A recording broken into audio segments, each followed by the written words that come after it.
Good morning, good morning, good morning. I want to tell you we are so excited to come visit with you this morning. We have so much to share. And today is Valentine's Day, and we are just bubbling over with good love, good love. So I want Good to say, vibes. yeah, good vibes. Yeah. Good vibes. Good Vibration. vibration. Oh, let's age ourselves. Why don't we? Not sing. No, my grandkids even listen to that sometimes. And all my models at the agency loved the Beach Boys. Oh, It was very good runway music because it had such a good beat. And so we use that a lot, especially in our summer shows. So no, you're not dating yourself, even though you did see them in person on the beach at their they were concert. the Beach Boy. Very first concert I ever went to as a teenager was to go and see the Beach Boys in Montreal.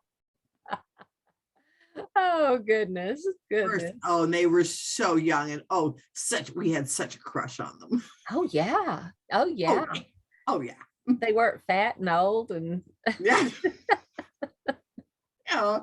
Oh yeah, and such stage presence. Just stage presence. Yes. And they were very, very gifted. They truly were. Yeah, they were gifted, songwriters and musicians. And so anyway, but you know what? That's one of the things that, okay, well, hi, I'm Barbara. Yeah, well, anyways. But one of the things that Carol and I talked about, because I want to read you a friend of mine, Susan, sent me a little quote, and it says, "It's not what you're doing, it's how much of you is doing it." And it's from a guy named Michael A. Singer. And Carol and I just thought, you know what? That is what motivation is all about. Mm-hmm. And I have to admit, last week, one of the days, I was kind of like going through the motions. I was doing what I was supposed to be doing, but was I really present with what I was doing? And it was like, ooh. So when this came up this morning, it was like, oh yeah, because I noticed it. Because of all the things that you and I have been talking about, of clutter and cleaning out and getting rid of stuff. Oh, what a difference that has made. Oh, that's made a difference because it cascades. It goes on and on and on, and it continues to grow into other areas. So yeah, the clutter is, but when you're not present, when you're doing it and you're just going through the motions, whether it's in a relationship, it's in your housework, in your prayers, it makes a difference. If we talk about if your heart isn't in it, then it's kind of not worth doing if your heart isn't in it. And so your heart, and I know that there are the different personalities Barbara talks about, and people think, oh, well, I'm not a heart person. We all have a heart, and we all need to be led with that servant giving, heart-centered love. I guess this is a good day to be talking about this. I hadn't really thought about it. Kind of bunny trailed into it. But all the personality traits need to be heart-centered. True, Barbara? I mean, absolutely. Your heart. It'll be displayed differently. I mean, exactly. I'm definitely not an ushy-gushy person. I'm not. But yeah, heart-centered. Heart-centered, and and that's why it is so important that feeling, because your heart, it can motivate you. And there's the statistics show that people that are heart-centered and that really get in touch with their heart, so much more effective and so much more motivated, because it's like they're inspired. And I have to admit that last week, the day that I was just kind of going through the motions and I was doing it, and it's like, Oh, yay. And one of the things that struck me was, why should the universe listen to me and manifest for me if I'm just giving lip service to doing it? And the thing is that I became aware of it. And I truly believe that that's one of the biggest things, is that when someone becomes aware, what are you doing? And that's why I think this quote was so apropos for today, was how much, it's not what you're doing, it's how much of you is doing it. Well, you know, the people, they've done all kinds of studies. You know, if we were to say, could Barbara pick up a car, not a little one of those little teeny tiny cars. I'm talking about a car, Suburban. Okay. Could she do that? All of us would say no. But there have been instances of a mother who, like a jack falls down and their child has crawled under it or whatever, and is picking up the car and pulling the child out. Right. More than one. I mean, and this woman wasn't a bodybuilder. She was just a little mom. People being able to run miles for help when somebody's in dire need. And there's, cell phones haven't always been around for those of you who are of the younger persuasion, but the human body, the human mind is capable of so much more than we give it credit for. When we are fully engaged. And that's, you get more productivity done, you get more, just all kinds of things. When you do it, when you are fully, when you hear about playing full out, get in the game, play full out, play with all your heart, do anything with all your being. Right. So that's why we just thought we would give you a couple of little tidbits of things that you can use to motivate. Because motivation is the act, but sometimes we need little things to motivate. What is going to motivate? And so one of the first things that it's like, and I've done this sometimes, it's like, okay, use pain. They always tell us that we either go towards pain or go towards pleasure. And yet staying away from, we are more motivated to stay away from something painful than we are to go towards something that is pleasurable. Mm-hmm. And they have done whole studies on this. Yeah. And yet when you think about it, why would we do that? Why do people gravitate to watching an accident? Oh, an accident scene. Everybody slows down to see. It causes more accidents. And causes more accidents. And how often do we do that? Because somebody else is in pain, or they are in pain, or whatever. So anyway, one of the things that if you can use pain in a constructive way is that instead of just saying, hey, you know what? Oh, if I don't do that, I haven't done this, or, oh, I can't do this. If you set a consequence, if you fail to complete a specific task that you have out there that you want to do, think of what will happen, what damage will be done because you don't do it. Because then it's not about you. Like if I don't tell people about about what the things that they can do to increase their vitality or to increase their genuine heart-centeredness, if I don't tell them about that, my mission is to make happiness the norm rather than the exception, so that people can be inspired to live happy, healthy, financially free, abundant lives. If I don't tell people about things that they can do to be happier, Mhm. That negates my mission. That negates what I stand for. What do you stand for? And if you don't do something towards it, who is going to miss out because you're not doing it? Exactly. Something to think about. Yeah, that is the heart of being a servant, and we do both them and ourselves a disservice if we keep it to ourselves. We all have a gift to give.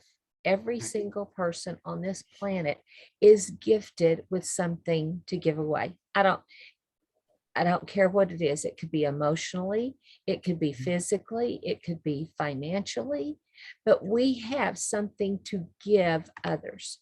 You may not have money, but you could help them with a task they're struggling with, or you could. Everybody has a smile. A smile is free, and it is the most contagious thing on the planet. It's way more contagious than this stuff that just locked us down for 2 years. Because how many of you can resist smiling back at somebody that gives you a big, real smile? Right. Yes, no, whether you like your teeth or don't like your teeth, you need to smile. Okay. Right. If it's something you can fix, then fix it so that you're enjoying smiling. Right. If it's not, then smile anyway. You could go some little widow lady that she may just need help with her house or a ride somewhere. You never know what other people's needs are until you open your eyes and watch. And if you open your eyes and watch, you can usually find something that person, no matter who they are, could use. Right. Whether even, a touch, a smile, a ride. Yeah. And I don't know. Yeah. I don't know if I told you one day I was in a class on getting out of your comfort zone. And one of our assignments was that we had to go and hug a stranger. And and this was before. I never met a stranger. How would I do that? You have to go, and we had to go and hug a stranger. So the exercise was to get out of your comfort zone and go up and start a conversation with somebody that you don't know. Okay, now they're not a stranger though. And then they're not a stranger. Exactly. And that's what the exercise was about. Get out of your comfort zone. Because once you've broken the ice, and so I was in McDonald's, and this lady was just sitting there, and she was sitting there all by herself. And she obviously, I think whoever was getting the food for her must have already been in line, but she was just sitting there just by herself, and it wasn't that she was unhappy, but she was just sitting, and it was like, oh, Barbara, you've got to do your exercise. Because I had just come from this presentation of doing this. I went, okay, so this lady is it. Went up and I went, you know what? And just tell the truth. Hey, you know what? I just came, just exactly what I just said. I've just come from a seminar that I have to do something to get out of my comfort zone, and that I have to hug somebody that I don't know. So would you be willing to exchange a hug with me? She looked at me, number one, like I was crazy. It took her a second, but then she said, absolutely. And she stood up and we hugged, and it was the best thing. And then her countenance changed. Her countenance absolutely changed when she sat down, and when her friend came back, it was like she was a different person. We never know what somebody So and that's where it comes out, like just, embrace the pain. Or like if you have to apologize to somebody, like I had to apologize to somebody the other day. And I mean, I was totally in the wrong. It was an inadvertent mistake that I totally made. But it was like, okay, yeah, I've got to rectify this. I have to apologize because it was totally inappropriate what I did. And she was like, she said, oh yeah, and so gracious and just so nice. And it was like, but if I hadn't have, that would have, number one, strained our relationship with this gal. It would have bugged me because you know what? I knew I was wrong. Yeah. I knew that I was in the wrong. And I know that would come back to haunt me. And it would be, and if I had internalized it, it would have come out as something else. Mm-hmm. So important. And that right there is something that I work with on the traumas, and I call it trauma, but that was a trauma to you. And if you had internalized it and kept it, then it could have turned into an illness. It could have turned into extra pounds. It could have turned into wrinkles on your face. I mean, all kinds of things come from that unforgiveness or, something not taking responsibility. I was responsible for it. Yes. And whether someone has done something to you or you've done that to them, you can look better, live better, and feel better. And that's what I do. And I'm going to toot my own horn. I change a lot of lives that way. And it's not always me. It might be I change one person and they change two or three and they change two or three more. So don't just look at the one person you're talking to. Think global. Like ripples go. That's what I was just going to say. And sometimes you can do something locally, but it will expound, extend, explode globally. Yes. Look at sometimes when you see some of these little videos that go viral. What if you did something that went viral? Not that you're out to go viral. Wouldn't it be nice to everything to have something that goes viral? However, one thing you might not know at this side of heaven, that something that you did went viral. Yes. Around the world because of you touched one life. You touched one heart. You touched one soul with what you're doing. Yes. And when that heart or that soul or that life is touched and they go, just like the woman that you hugged her countenance changed. I'm sure that helped her friend, not to mention whoever else she saw in that day, rest of that later on. And probably is still telling the story of this crazy lady that came up to her at McDonald's and wanted a hug. And that's one of those stories that you tell over and over and over. And who's to say that somebody didn't hear that story and think, I'm going to do that. I saw the change it made in her. I'm going to go be the crazy lady at, the grocery store. Yes. I love that story. I love that story. And it was such a good thing for me. It really was, because it changed. It was I think so often we can all look back on our lives and think of pivotal moments that one small thing, one small exercise, one small presentation, no matter what it is. That's why it's so important to always be learning. Because like we've talked about it before, and one of the things that I train on is that your brain only knows what it already knows. You don't know what you don't know until someone else tells you something that you don't know. Yeah. And that can be anything. And that's what it was like. That was one of those little pivotal moments. I tell that story quite often because it changed me. When I saw the difference in her, because then I was doing it to do the exercise because I had committed to saying I was going to do the exercise. I had to hug a stranger. Okay. We all committed to doing it. Now, whether anybody else did it or not, I have no way of knowing. No way of knowing. But I knew that I had said that I was going to do it. And so I had to do it.